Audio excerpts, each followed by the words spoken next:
Hi, friends. It's Michael Kostroff, and this week I want to talk about this addiction that actors seem to have to nailing down patterns to how things happen in our careers. And I'm of the belief that there are none. I'm of the belief that there are too many different factors that go into things happening, and every time we try to nail down a pattern, we're wrong.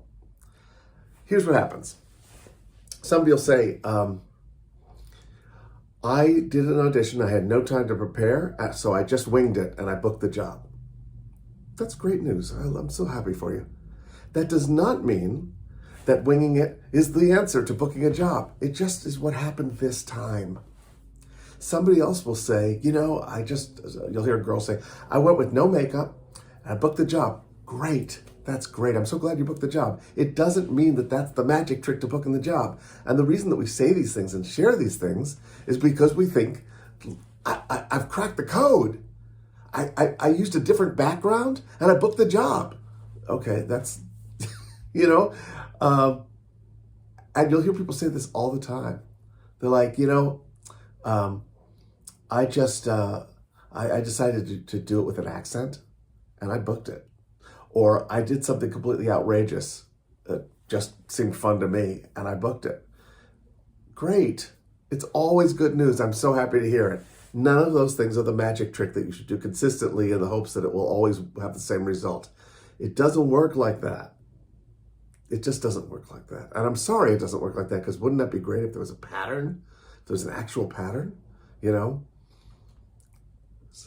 heard somebody say, I've never booked a commercial wearing a white shirt, so now I don't wear a white shirt, and I always book. Not always book. That's what they said. They said they only book commercials when they don't wear a white shirt. Okay, I'm sure there are people out there who book commercials wearing white shirts.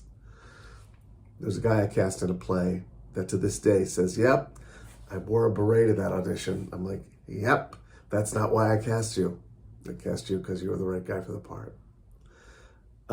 So it's funny, and I hope you'll start to tune in and witness this, because it's at the end of the day, it's kind of a waste of energy.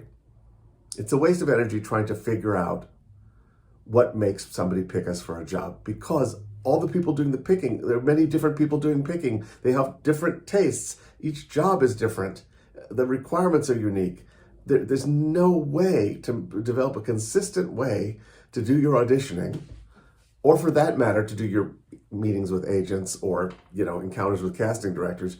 There's no way to design it in such a way that each time it's going to have the same result, because you're talking about a lot of different individuals and a lot of moving parts and a lot of variables. That makes sense, right? I have been so freed by not looking for those patterns. Whatever happens is just what happened, and that's all there is to it. I have been chosen for parts that I thought I sucked at. I thought I sucked in the audition. I thought I sucked in the job sometimes. I'm not the one making those decisions. Somebody else makes the decision. I've been booked in parts that just didn't seem like me at all. Or, ones that I worked really, really hard on and ones that I didn't work hard on at all.